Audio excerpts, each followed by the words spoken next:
রাজনৈতিক স্পেকট্রাম কোনো একটা দেশের রাজনৈতিক দলগুলোর আদর্শ অনুযায়ী তাদেরকে শ্রেণীবিন্যাস করার একটা পদ্ধতি।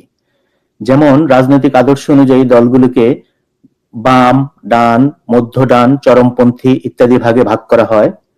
আমেরিকাতে রাজনৈতিক এবং অর্থনৈতিক আদর্শ অনুযায়ী রাজনৈতিক দলগুলোকে কর্তৃত্ববাদী ও লিবারেল হিসেবে সাজানো হয়। অপরদিকে অর্থনৈতিকভাবে বাম ও ডানপন্থী হিসেবে দেখা হয়।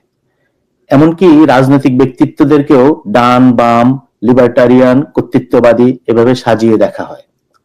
বাংলাদেশে অর্থনীতির সাইজ ছোট হওয়ায় অর্থনৈতিকভাবে রাজনৈতিক দলগুলির লক্ষ্য মোটামুটি এক, সবাই দেশের অর্থনৈতিক অবস্থার উন্নয়ন চায়, কিন্তু রাজনৈতিকভাবে দলগুলিকে ডান বাম এভাবে সাজানো যায়। বাংলাদেশের সবচেয়ে বড় রাজনৈতিক দল বিএনপি এবং আওয়ামী লীগ মধ্য ডানপন্থী বা সেন্টার রাইট। এই দুই দলে কিছু পরিমাণে বাম আদর্শের প্রতিনিধিত্ব আছে, তাছাড়া আদর্শগতভাবে এরা ডানপন্থী। বিএনপিতে কিছু চীনপন্থী বাম আছে, অপরদিকে আওয়ামী লীগে রাশিয়াপন্থী বাম রাজনীতিকরা আশ্রয় নেয়।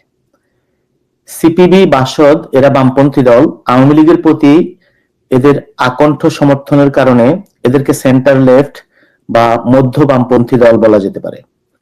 বামপন্থীদের মধ্যে যারা সশস্ত্র বিপ্লবের মাধ্যমে ক্ষমতায় যেতে চায় তাদেরকে উগ্র বামপন্থী হিসেবে চিহ্নিত করা যায়। এরকম দল বাংলাদেশে থাকলেও বর্তমানে তারা চতুর্মুখী আন্দোলনে কোণঠাসা হয়ে আন্ডারগ্রাউন্ড রাজনীতিতে আছে। পূর্ব বাংলার সর্বহারা পার্টি এর একটা উদাহরণ হতে পারে।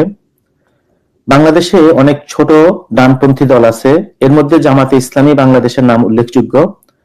উগ্র ডানপন্থী হলো যারা সন্ত্রাসবাদ, জঙ্গিপনা করে ধর্মীয় আদর্শে সমাজ গড়ে তুলতে চায়। এই ধারার দলগুলো বর্তমানে বাংলাদেশে নিষিদ্ধ।